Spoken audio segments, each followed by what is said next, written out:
ITI fitter trade second year का जो निम्मी का ऑफिशियल PDF है उसको हम लोग कवर करेंगे। तो जो भी स्टूडेंट ITI का पेपर देने जा रहे हैं सेकेंड ईयर का, तो उनके लिए काफ़ी हेल्पफुल होगा, क्योंकि इसमें हमने पूरा कंप्लीट किया हुआ है सेकेंड ईयर का, जिसमें आपका सेकेंड ईयर में सेमेस्टर थर्ड आता है, सेमेस्टर फोर्थ आता है और इसके बाद आपका आता है, ठीक। तो सेमेस्टर थर्ड में हमारे 3 मॉड्यूल हैं, जिसमें कि आपका असेंबली है, गेज है और पाइप एंड पाइप फिटिंग। हमने सारा चैप्टर वाइज कंप्लीट किया है। इसके बाद हमारा जो फोर्थ सेमेस्टर है, इसमें दोस्तों हमारा 5 चैप्टर है, जो कि ड्रिल जिग का है, रिपेयरिंग टेक्निक का है, इसके बाद हाइड्रोलिक एंड न्यूमेटिक्स का है, प्रिवेंटिव मेंटेनेंस का है, इसके बाद इरिक्शन एंड टेस्टिंग का है, ठीक। तो दोस्तों इस तरह से आपका टोटल 8 मॉड्यूल है सेमेस्टर थर्ड और सेमेस्टर 4 मिला के। तो इस वीडियो में हम लोग पूरा का पूरा 8 चैप्टर पूरा कवर करेंगे। और इस वीडियो को देखने के बाद दोस्तों आपका ITI फिटर सेकेंड ईयर का पूरा ट्रेड थ्योरी का पूरा क्वेश्चन कंप्लीट हो जाएगा। और निम्मी का ये ऑफिशियल PDF है, इसी में से क्वेश्चन पूछे जाएंगे आपके ITI के कंप्यूटर बेस्ड टेस्ट के एग्जाम में, ठीक। बाकी दोस्तों जो आपका और सब वीडियो है, जैसे कि वर्कशॉप का होगा, ये सब हो गया, इसका हमने अलग से वीडियो बना दिया है, आप उससे जाके चेक कर लीजिएगा, लिंक आपको डिस्क्रिप्शन बॉक्स में दे देंगे, ठीक। तो दोस्तों ये जो है, आप चाहे तो आप इससे चैप्टर वाइज भी देख सकते हैं। डिस्क्रिप्शन बॉक्स में जाएंगे तो वहाँ पर हमने पूरा टाइम स्टैम्प दे दिया है एक एक चैप्टर का। तो जैसे उस चैप्टर के सामने आप टाइमलाइन पर क्लिक करेंगे, आपको वो चैप्टर वहीं से स्टार्ट हो जाएगा। तो उससे आप लोग अपना चैप्टर वाइज भी देख सकते हैं, या फिर आप अपना एक सीक्वेंस में भी वीडियो देख सकते हैं, ठीक। चलिए स्टार्ट करते हैं। देखिए यहाँ पर पहला क्वेश्चन है, कह रहा है कि विच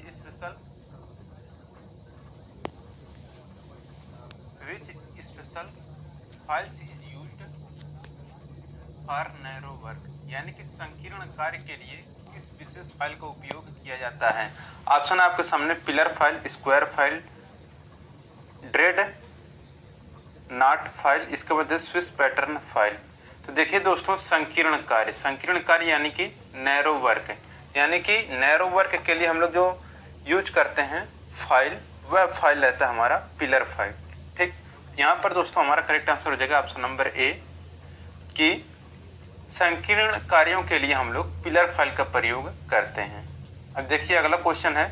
अगला क्वेश्चन यहाँ पर कह रहा है कि why slot are provided in the slotted castle nut, यानी कि स्लॉटेड कैसल नट में स्लॉट क्यों दिए जाते हैं। तो देखिए स्लॉटेड कैसल नट में जो स्लॉट दिए जाते हैं वो इसलिए दिए जाते हैं ताकि स्प्लिट पिन को फिक्स किया जा सके, ठीक। तो यहाँ पर आपका करेक्ट आंसर क्या हो जाएगा, ऑप्शन नंबर ए, ठीक, कि टू फिक्स स्प्लिट पिन, यानी कि स्प्लिट पिन को फिक्स करने के लिए स्लॉटेड कैसल नट में स्लॉट दिए जाते हैं। तो देखिए अगला क्वेश्चन है, यहाँ पर तीसरा क्वेश्चन कह रहा है what is the name of the limit gauge.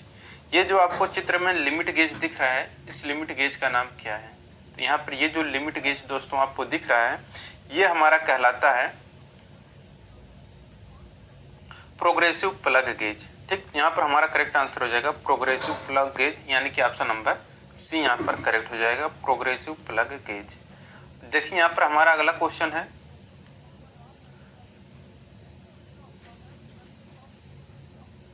What is the name of the gauge. चौथा क्वेश्चन कह रहा है कि ये जो फिगर आपको दिख रहा है ये कौन सा गेज है। तो देखिए दोस्तों, ये जो आपको गेज दिख रहा है ये हमारा कहलाता है रिंग गेज। तो यहाँ पर हमारा ए आंसर करेक्ट हो जाएगा, रिंग गेज।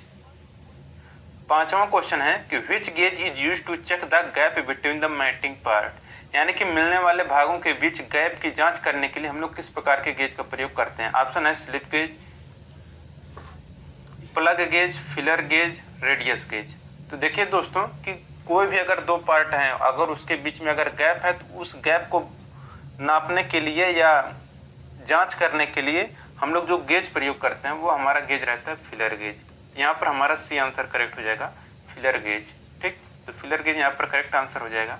अब देखिए यहाँ पर छठा क्वेश्चन है कि which material is use to clean the slip gauge, यानी कि स्लिप गेज को साफ करने के लिए किस मटेरियल का उपयोग किया जाता है। तो देखिए स्लिप गेज को साफ करने के लिए हम लोग जो मटेरियल यूज करते हैं वह रहता है हमारा कार्बन टेट्राक्लोराइड। तो कार्बन टेट्राक्लोराइड का प्रयोग हम लोग करते हैं स्लिप गेज को साफ करने के लिए। तो यहाँ पर 6 का डी आंसर करेक्ट हो जाएगा। अब देखिए यहाँ पर सातवां क्वेश्चन है कि which material is to wash off the lapping plate after charging, किस सामग्री को चार्ज करने के बाद लैपिंग प्लेट को धोना है? तो देखिए जिस सामग्री को चार्ज करने के बाद लैपिंग प्लेट को धोना होता है वो रहता है हमारा केरोसिन का तेल। तो यानी कि मिट्टी के तेल को हम लोग यूज करते हैं चार्ज करने के बाद लैपिंग प्लेट को धोने के लिए। ठीक, यहाँ पर 7वें का यहाँ पर भी आंसर करेक्ट हो जाएगा। अब देखिए यहाँ पर 8वां क्वेश्चन कह रहा है कि which material is use to protect slip gauge यानी फ्रॉम रस्ट, यानी कि स्लिप गेज को जंग से बचाने के लिए किस सामग्री का उपयोग किया जाता है? देखिए स्लिप गेज को जंग से बचाने के लिए हम लोग जो सामग्री यूज करते हैं वह मटेरियल हमारा रहता है पेट्रोलियम जेली। तो पेट्रोलियम जेली का प्रयोग हम लोग करते हैं स्लिप गेज को जंग से बचाने के लिए। अब देखिए यहाँ पर 9वां क्वेश्चन है कि what is the procedure to build up the slip gauge for particular dimension, यानी कि विशेष आयाम के लिए स्लिप गेज का निर्माण करने की प्रक्रिया क्या होती है? ऑप्शन है start ringing with the largest slip gauge, यानी कि सबसे बड़े स्लिप गेज के साथ रिंगिंग शुरू करें। बी है maximum number of block. C है आपका build with as with grade 0 accuracy. और डी है यहाँ पर grade start ringing with the small slip gauge. देखिए विशेष आयाम के लिए स्लिप गेज को निर्माण करने की जो प्रक्रिया होती है वह रहता है दोस्तों कि start ringing with the largest slip gauge, यानी कि सबसे बड़ी स्लिप गेज के साथ रिंगिंग शुरू करें। ठीक, तो 9 का यहाँ पर ए आंसर करेक्ट हो जाएगा। अब देखिए यहाँ पर 10वां क्वेश्चन है what is the name of the gauge. चित्र में ये जो आपको गेज दिख रहा है दोस्तों ये कौन सा गेज है? तो देखिए दोस्तों ये जो गेज है ऑप्शन है आपके सामने कि plain slip gauge, thread slip gauge, thread pitch gauge, इसके बाद एडजस्टेबल स्निप गेज।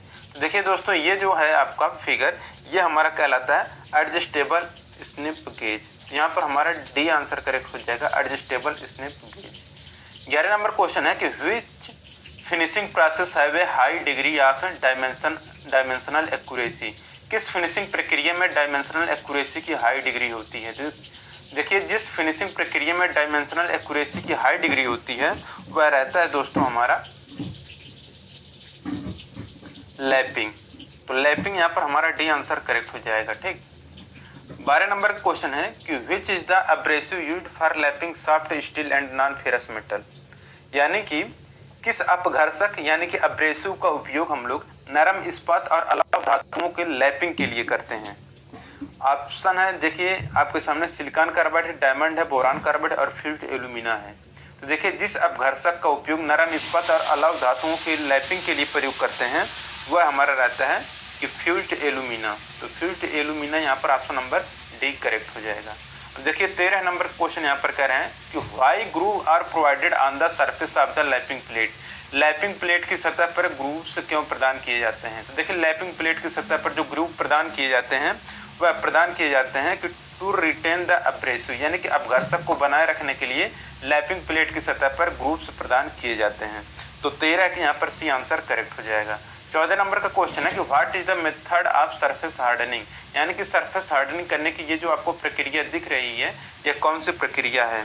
तो देखिए ये जो प्रक्रिया है यह कहलाता है हमारा, देखिए क्या है कि ये सभी तरह से चारों तरफ से पैक है तो हमारा कहलाता है पैक कार्बोराइजिंग। यहाँ पर बी आंसर करेक्ट हो जाएगा पैक कार्बोराइजिंग। तो 14 का यहाँ पर बी आंसर करेक्ट हो जाएगा। देखिए 15 नंबर का भी यहाँ पर क्वेश्चन कह रहा है कि what is the method of surface hardening. ये जो चित्र में आपको दिख रहा है ये सरफेस हार्डनिंग करने की कौन सी विधि है? ठीक, तो यहाँ पर देखिए ये तो जो आपको दिख रहा है इसके तरफ ये देख सकते हैं आपको ये दिख रहा होगा फ्लेम। ठीक, तो ये यानी कि ये आग है या ज्वाला है। ठीक, इसलिए हमारा क्या कहलाएगा? Flame hardening. ठीक, तो ऑप्शन में यहाँ पर सी देखिए यहाँ पर हो जाएगा आपका फ्लेम हार्डनिंग। अभी एक क्वेश्चन आगे और आएगा जिसमें ये फ्लेम नहीं रहेगा तो वो क्या कहलाएगा वो हम आपको आगे बताएंगे। ठीक, तो देखिए इसमें आग है हमारा क्या हो जाएगा? Flame hardening. देखिए 16 नंबर क्वेश्चन है what is the name of the heat treatment process for heating at hardened steel to a temperature below 400 degree Celsius followed by the cooling, यानी कि 400 डिग्री सेल्सियस के नीचे के तापमान पर कठोरीकृत स्टील को पुनः गर्म करके फिर ठंडा करने के लिए किया गया ऊष्मा उपचार प्रक्रिया क्या कहलाता है? तो देखिए दोस्तों अगर 400 डिग्री सेल्सियस से नीचे के तापमान पर कठोरीकृत स्टील है अगर उसको हम लोग पुनः करके फिर ठंडा करते हैं तो ऊष्मा उपचार की जो प्रक्रिया कहलाती है वह प्रक्रिया कहलाता है हमारा टेम्परिंग। तो यहाँ पर इसका सी आंसर करेक्ट हो जाएगा टेम्परिंग। ठीक, चलते हैं अगले क्वेश्चन पर। 17 नंबर क्वेश्चन करें why the tempering process carried out in the steel, यानी कि स्टील में टेम्परिंग प्रक्रिया क्यों की जाती है। तो देखिए दोस्तों, स्टील में जो टेम्परिंग प्रक्रिया की जाती है वह इसलिए किया जाता है to regulate the hardness and toughness, यानी कठोरता और टफनेस को रेगुलेट करने के लिए हम लोग स्टील में टेम्परिंग प्रक्रिया करते हैं। तो 17 का यहाँ पर डी आंसर करेक्ट हो जाएगा। अब 18 नंबर का क्वेश्चन कह रहा है कि what is the purpose of annealing in steel, यानी कि स्टील में अनीलिंग करने का उद्देश्य क्या होता है। तो देखिए स्टील में अनीलिंग करने का जो उद्देश्य रहता है वो रहता है हमारा कि to relieve the internal stress, यानी कि आंतरिक स्ट्रेस, यानी कि आंतरिक स्ट्रेस को दूर करने के लिए हम लोग यूज करते हैं। ठीक, देखिए 19 नंबर क्वेश्चन है what is the name of the key, ये जो आपको चित्र में की दिख रहा है ये हमारा कौन सा की है। ठीक, तो देखिए दोस्तों ये जो की है ये हमारा कहलाता है फीदर की। तो फीदर की यहाँ पर ऑप्शन नंबर भी करेक्ट हो जाएगा, 19 का बी आंसर। 20 नंबर क्वेश्चन कह रहा है कि what is the purpose of की, यानी कि कुंजी का उद्देश्य क्या होता है। तो देखिए दोस्तों कुंजी का जो मेन उद्देश्य होता है वो रहता है कि टू ट्रांसमिट टार्क, यानी कि टार्क को संचारित करने के लिए हम लोग की यानी कि कुंजी का प्रयोग करते हैं, ताकि वो कुंजी लगाने से क्या होता है कि जो भी दो पार्ट एक दूसरे से असेंबल होते हैं वो आपस में स्लिप नहीं करते हैं, जिसकी सहायता से टार्क को हम लोग संचारित कर सकते हैं। ठीक, अब देखिए 21 नंबर का क्वेश्चन है what is the ratio of कीवे taper. तो कीवे टेपर जो होता है उसका रेशियो कितना होता है। तो देखिए ये जो रेशियो होता है दोस्तों वो होता है 1:100 का। निम्न ने इसी को सही माना है। ठीक, तो निम्न के अनुसार आपको 1:100 का अनुपात यहाँ पर लगा के आना है। जो भी आंसर यहाँ पर हम प्रोवाइड कर रहे हैं सब निम्न की तरह से प्रोवाइड किया गया है। देखिए 22 नंबर का क्वेश्चन है what is the name of the key, ये जो आपको चित्र में की दिख रहा है ये कौन सा की है। तो देखिए दोस्तों 22 नंबर का जो क्वेश्चन में आपको की दिख रहा है ये जो की है, ठीक, ये की जो है ये हमारा कहलाता है टेपर संक की। यहाँ पर देखेंगे अगर तो यहाँ पर कुछ इस तरह से आपको ये फिगर दिख रहा होगा, ये टेपर है संक की है। ठीक, यहाँ पर देख सकते हैं ये आपका चौड़ा है, यहाँ पर देख सकते इधर पतला है तो इधर मोटा है, इसलिए क्या कहलाता है हमारा टेपर संक की। ठीक, अब देखिए यहाँ पर 23 नंबर का क्वेश्चन कह रहा है कि which type of metal screw useful for self tapping on hard और ब्रिटल मटेरियल, कठोर या भंगुर सामग्री पर स्वयं टैपिंग के लिए किस प्रकार के मेटल स्क्रू उपयोग की जाती है। तो देखिए कठोर या भंगुर सामग्री व स्वयं टैपिंग के लिए जिस प्रकार के हम लोग मेटल स्क्रू का प्रयोग करते हैं वो रहता है हमारा थ्रेड कटिंग। तो यहाँ पर 23 का भी आंसर करेक्ट हो जाएगा, थ्रेड कटिंग।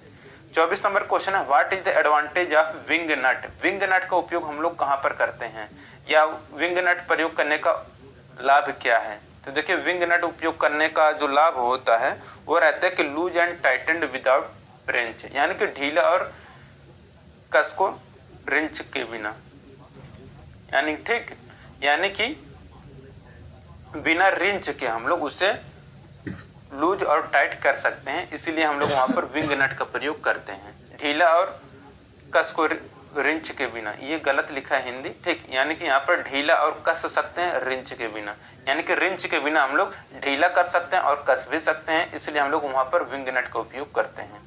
ठीक, हिंदी यहाँ पर गलत दिया है, इंग्लिश सही दिया है कि chosen and लूजन and tightened without wrench, यानी कि रिंच के बिना हम लोग उसे लूज कर सकते हैं और टाइट भी कर सकते हैं, इसलिए हम लोग वहाँ पर विंग नट का प्रयोग करते हैं। अब देखिए 25 नंबर क्वेश्चन है what is the name of the gauge. देखिए 25 नंबर में कह रहा है कि जो चित्र में आपको ये गेज दिख रहा है ये कौन सा गेज है। तो देखिए दोस्तों ये जो गेज आपको दिख रहा है ये हमारा कहलाता है रेडियस गेज। तो त्रिज्या गेज यहाँ पर हमारा करेक्ट आंसर हो जाएगा। ठीक, अब देखिए यहाँ पर 26 नंबर क्वेश्चन है कि which gauge is used to check the accuracy and external thread, बाहरी चूड़ी की सटीकता की जांच करने के लिए किस प्रकार के गेज का उपयोग किया जाता है। तो देखिए बाहरी चूड़ी की सटीकता की जांच करने के लिए जो चूड़ी यूज की जाती है वह चूड़ी रहती है आपका थ्रेड रिंग गेज।